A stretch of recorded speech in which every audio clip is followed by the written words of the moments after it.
Halo, apa kabar Sobat Gizi dan Atlet? Tahukah kamu bahwa status gizi yang baik adalah fondasi dari performa atletik yang luar biasa? Dalam video ini, kita akan membahas bagaimana cara menilai status gizi atlet secara komprehensif, mulai dari berat badan hingga somatotipe tubuh. Status gizi adalah gambaran keseimbangan antara asupan zat gizi dengan kebutuhan tubuh. Bagi atlet, status gizi tidak sekedar soal cukup makan, tetapi juga berperan penting dalam daya tahan, pemulihan, dan pencegahan cedera. Oleh karena itu, penilaian harus spesifik dan komprehensif, menyesuaikan dengan jenis olahraga dan fase latihan. Terdapat 4 pendekatan utama untuk menilai status gizi atlet, yaitu antropometri untuk mengukur tinggi, berat badan, lingkar tubuh, dan lemak, biokimia untuk melihat kadar zat gizi dalam darah, klinis dengan observasi kondisi fisik, juga dietary melalui riwayat konsumsi makanan. Namun, dalam video ini kita akan fokus pada metode antropometri karena mudah, murah, dan bisa dilakukan secara rutin. Dalam pengukuran antropometri, ada 5 metode yang bisa dilakukan, yaitu 1. Pengukuran berat dan tinggi badan, 2.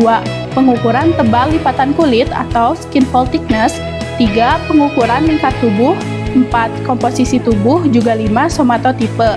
Mari kita bahas satu persatu. Berat dan tinggi badan.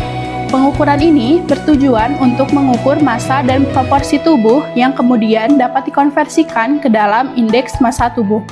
Indeks massa tubuh atau IMT adalah ukuran yang digunakan untuk mengetahui status gizi seseorang berdasarkan perbandingan berat badan dan tinggi badan.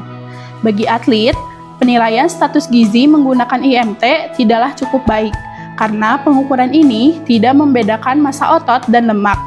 Sehingga, atlet dengan massa otot tinggi bisa terklasifikasi sebagai overweight atau obesitas, meskipun lemak tubuh rendah.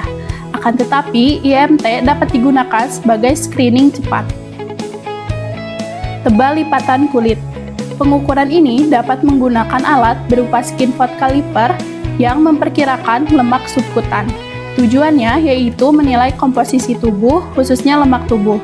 Beberapa bagian yang diukur antara lain tricep, bicep, subscapular, suprailiak, hingga paha depan.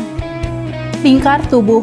Pengukuran lingkar tubuh dapat membantu menggambarkan massa otot, massa lemak tubuh, dan proporsi tubuh secara spesifik atau pada di bagian tertentu seperti lengan atas, dada, pinggang, pinggul, hingga betis. Pengukuran ini cocok untuk memantau pertumbuhan otot atau akumulasi lemak. Komposisi tubuh. Pengukuran komposisi tubuh mengacu pada proporsi massa lemak fat mass dan massa bebas lemak fat free mass, termasuk otot, tulang, air, dan organ tubuh. Pengukuran ini dapat menggunakan beberapa alat seperti BIA, skin fold, atau DEXA. Semakin akurat pengukuran, semakin tepat program latihan dan asupan makanan yang bisa dirancang. Somatotipe. Satu hal yang sering terlupakan adalah somatotipe atau tipe tubuh atlet. Somatotipe penting karena memberikan gambaran tentang potensi genetik dan fisiologis atlet yang berhubungan erat dengan kemampuan fisik dan performa olahraga.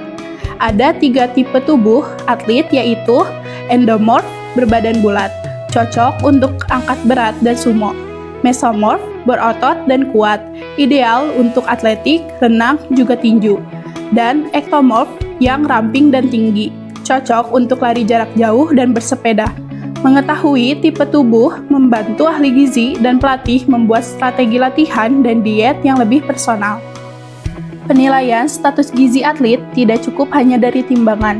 Dibutuhkan pendekatan yang holistik agar program latihan, asupan, dan pemulihan benar-benar mendukung performa terbaik atlet. Yuk jadikan penilaian gizi sebagai bagian dari strategi pelatihan atlet Anda. Sampai jumpa di video edukasi berikutnya.